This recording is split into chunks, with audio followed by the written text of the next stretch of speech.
What's going on, gamers? It's your boy DiggsGaming. Welcome back to Huntington's Gaming News. And today there's some good stuff to talk about. And we're going to start off with Microsoft's 23 Q2 report that just came out a few days ago.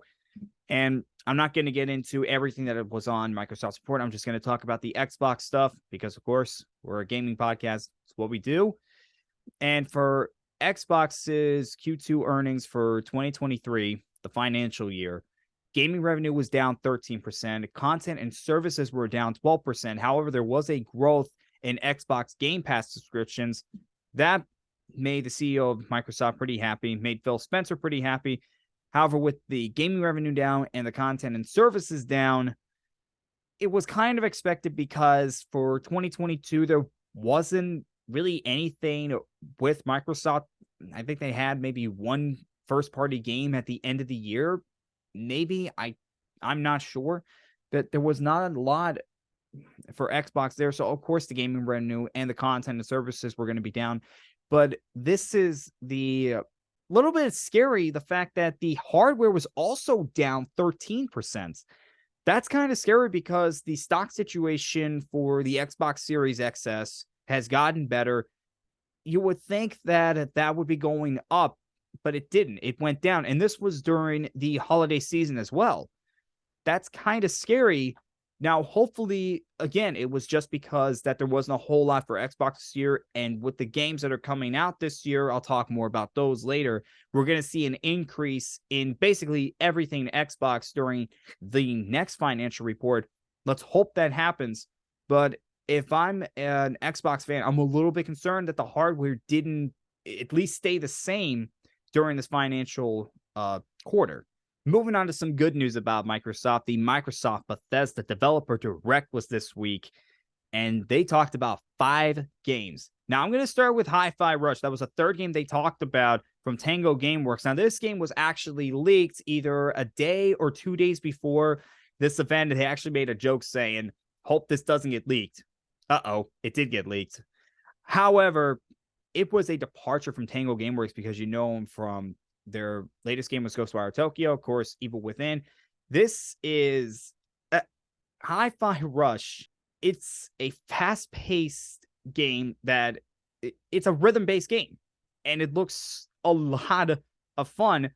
And the crazy part was they shadow dropped this game. It launched right after the show, and people were loving the game. And I'm going to say this, I am so happy Xbox decided to do this. This is a great way for them to start off the year. They got criticized so much in 2022 for not having anything.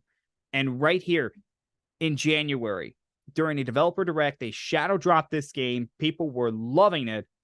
And this is how you start off the year after coming off a very disappointing year. And they have just gotten off to a great start in 2023. I think I just keep saying the same thing over and over again. I'm sorry, guys, but I'm just so happy to see this from Xbox. And with these other games, yeah, it looks like Microsoft is going to be in for a big year. And Hi-Fi Rush, this was just an appetizer. I can't wait for the main entree. Let's talk about Minecraft Legends and Elder Scrolls Online right now. Minecraft Legends, it's a tower building game set in the Minecraft world where you can basically do all the things you regularly do in Minecraft. And it's coming out April 18th. Looks a lot of fun for anyone that plays Minecraft. Personally, I don't play Minecraft myself, so I can't speak too much of it. But if you're a fan of Minecraft, definitely check this one out, and you might have a good time with it. And Elder Scrolls Online, their next expansion, they do one every year. It's called Necrom. It's coming out June 5th on PC and June 20th on Xbox and PlayStation. And Elder Scrolls Online, again, I can't speak too much about it because I don't play Elder Scrolls myself. However, they did talk about what is coming in there. We're going to have a new class, of course, new items, and everything you would expect from a new expansion. Again, I can't speak too much on it myself, but if you're a fan of Elder Scrolls Online, you put a lot of hours into there, you got something big to look forward to in June. All right, the final 2 games they talked about were Forza Motorsport and Redfall. Forza Motorsport is the first one I'm going to talk about, and it looks like this one might be getting a delay. It was expected to be out during the first half of 2023. However, it looks like it might not be coming out until the second half, which is fine. It's fine. Forza Motorsport looks absolutely amazing. Now, with the Forza series, there's always the utmost quality with this series. You can always count on Xbox to deliver just a great game with the Forza series. And yeah, it's a racing game, but guess what? It's a great racing game. And this is exactly what Microsoft needs. They need great games this year. And it looks like this is one. And we got some information about this at launch. You're going to have 500 cars. You're going to have 800 customization options. You are going to start with 20 worlds, 5 new ones, including the first time they have ever visited South Africa. For Forza fans, this looks like the ultimate Forza game. I was talking to Jojo about this, and he's excited about this game. And again, for any Forza fan, you should be excited about this too. Now, hopefully we get a release date sooner rather than later. And then Redfall, that is coming out May 2nd. Sir Meliodas and I have been keeping an eye on this game. Again, looks absolutely amazing. I've always said this. I'm more confident about Redfall than I am with Starfield. This just proved it right there. Redfall, co-op zombie game. And yeah, with the trailer, it looked as fun as it sounds. Cannot wait for this game to come out. This could be the game that gets me to buy my first Xbox console, if I'm being quite honest, if it's as good as Meliodas and I expect it to be. Next up, game leaker Tom Henderson has given us some more information on this new PlayStation 5 that's going to have a detachable disc drive. And everybody's been asking, is this like a PlayStation 5 Pro, a Slim? Well, Tom has cleared that up. He has said, from my understanding, it's a Gen 2 of the regular PlayStation 5. He said that the normal PlayStation 5 is going to cease production at the end of this year. The new model will start in April and begin selling in September.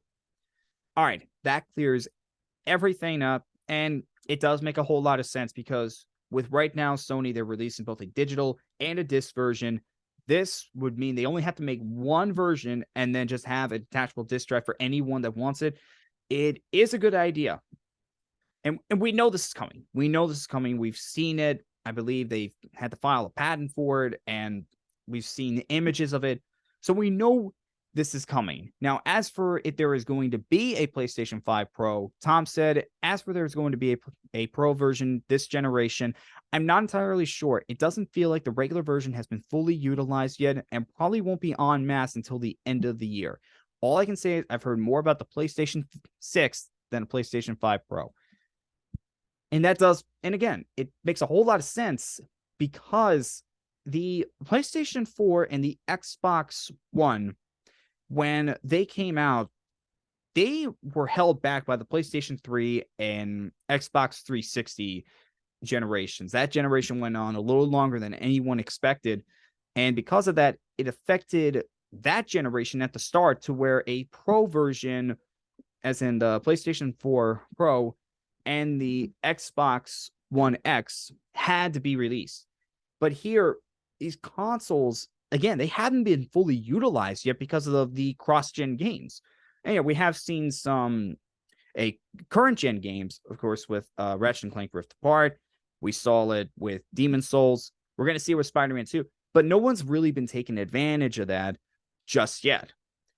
And we're not sure when exactly we're going to start to see the full capabilities of the PlayStation 5 and the Xbox Series XS, really, when we're really going to start to see it. I just don't think we're going to see a Pro version of either console this generation. I just don't think that's going to happen. I think what we're going to see is just this generation not have a Pro version, and it just doesn't make sense to really do that because, again, we're just not seeing these consoles used to their full potential just yet. Moving on, The Last of Us TV show on HBO has been renewed for a second season. Now, everyone saw this coming because just of the numbers that The Last of Us has been doing. People absolutely loving the show. This news came out before the third episode aired. The third episode has aired, and people are calling it the best episode of the series so far. So really good to see that. Not really shocked by that. Now, as the Last of Us first season was adapted from the first game, it looks like the second season is going to be adapted from the second game. Now, we all know about the problems that the second game has had, the controversy surrounding the story, and we shall see how they adapted in the show. Just gonna have to wait and see for that. I mean, The Last of Us first season isn't even done yet, not even close to being done yet. But also in sad news, Tessa's voice actor from the first game, Annie Welshing, has passed away at the age of 45 from cancer. And this is just sad to hear. It's always sad when you hear about somebody so young, again, only 45 years old, being taken away because of cancer.